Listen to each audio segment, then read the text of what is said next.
All right. My name is Palmer Harvey. I'm cohort 6 and Team Syracuse. I know you guys remember for last night, my entrance. Yes. So I don't think any one prompt fit me, so I decided to go with number one. And a word that stuck out to me, and the word was dream. I said, I really don't dream. I'm like Nike. I just do it. Because if I don't do it, then I don't have a passion for it. So I want to tell people how I got here, the Syracuse Tennis Union. So, for several years, I'm just like, if I have a problem, I just go and deal with it, right? We all have problems. Just figure out how the best way to get over it. Because as a tenant myself, I had issues, but I never thought in my wildest dream to create something. Who does that? Not me, right? So one of these things, because I'm a nice person, I like to think, I went to go get my tire fixed at our local auto mechanic shop in the neighborhood. And of course, I was doing my community stuff, running my mouth to all those who were sitting there. And we struck up a conversation. She was actually talking about you picking up trash. I said, girl, I don't pick up trash. Why would I do that? On the side of the road. We have people for that. And plus, I'm cute. They can't see all this bending over. They want it. And so she was like, no, we do other things. We do other things. So you just come and see what our meeting's about. So I was like, okay, I guess I'm free at 6 o'clock tonight. I'll show up. And I did. And so at this particular meeting, they had this lady I'd never seen before, but she was of the community in the side of town my mom lived on and everything. She was telling me, telling the crowd, like, we have these task forces, right?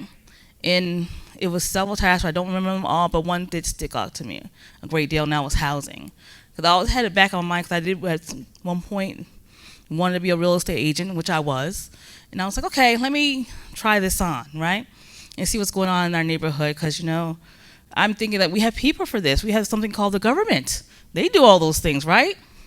I am very wrong and was very ignorant to the lack of care in these communities that were, I found out, were hurting so bad for a lot of poor housing conditions, right? So went to the meeting, got in this housing task force, became the co-chair of the housing task force.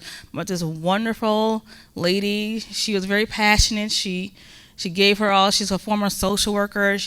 We're getting in the thick of it, and we found out that one of the biggest problems that still persisted in our neighborhood was lead, and the lead poisoning of children. I was like, how could this be? Because most people know it was like banned in 1978, right? That's what I thought. I'm like, so how is it still a problem? Because, one thing we don't think of as Americans is that we have very old cities. A lot of things are very old.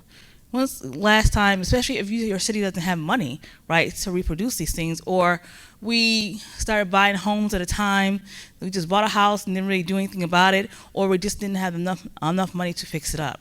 So that's the guidelines. But if you live in a city like I live in, where there's over 60% tenants, and it's just a money game, why are you putting the money in to fix those things that are poisoning kids, right?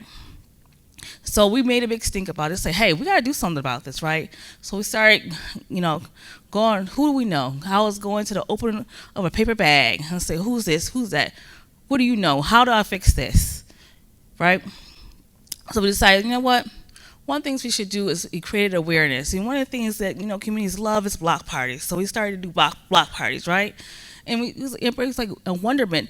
And the feedback we got is that a lot of people just didn't know, especially tenants. And I'm a tenant.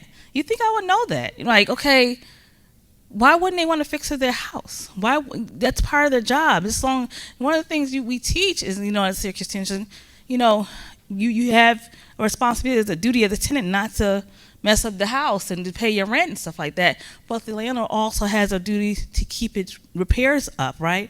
But that's not what's going on here. What I found out is doing this work is that there are a lot of predatory landlords in my area and what they do for money. They don't care if they're lead poisoned kids. If your kid got lead poisoned, the parent moves out of the house. Oftentimes that it becomes the parents' fault that they're staying there, but that's what they can afford. But what I've realized is that it's a trickle-down effect with it, right? Is that, the 30 seconds. I got to wrap it up.